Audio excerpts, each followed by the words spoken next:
Lee Thorsell was born in Portland, Oregon, and later moved to the Salem-Keizer area. He attended McNary High School, but the subjects he was interested in didn't necessarily include education. I was probably more interested in cars and girls than anything else.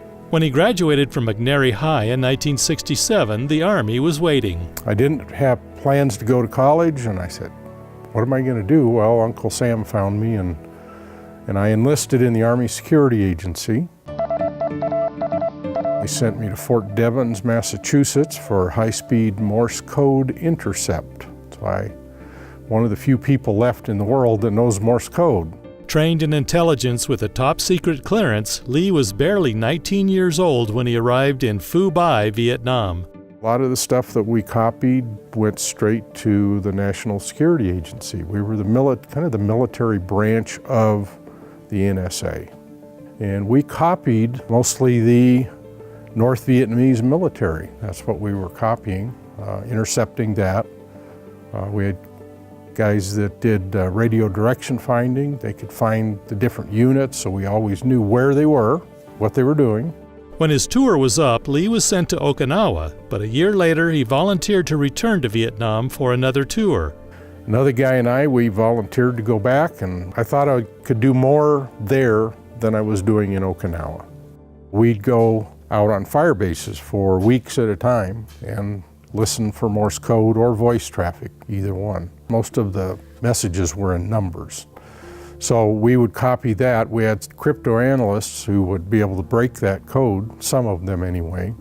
We copied a message during the day, and we got a call later that evening about 7. The guy called us on the radio, and he said, he said, well, what did we copy?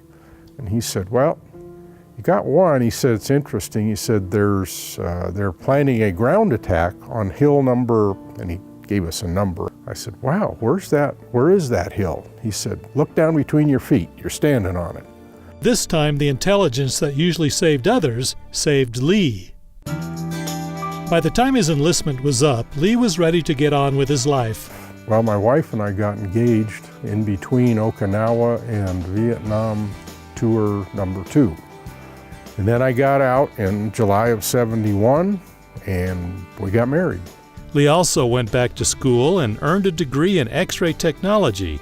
He became a teacher, earned a master's, and eventually retired after 27 years of teaching in Arizona and Colorado. We retired, and I said, I'd like to go back to Oregon. I have the perfect place. So we started looking for property, and we found the property that we're here in Bend.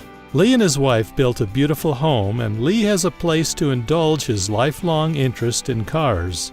We have 3 cars, 3 Model A's, and it's almost a full-time job to try to keep them going, but they're fun. We go places with the Model A Club here in Bend, High Desert A's of Central Oregon. We have people from all over the whole area, Bend, Redmond, Sisters, everywhere. Everybody's involved, and we do things together. It's kind of like a big family.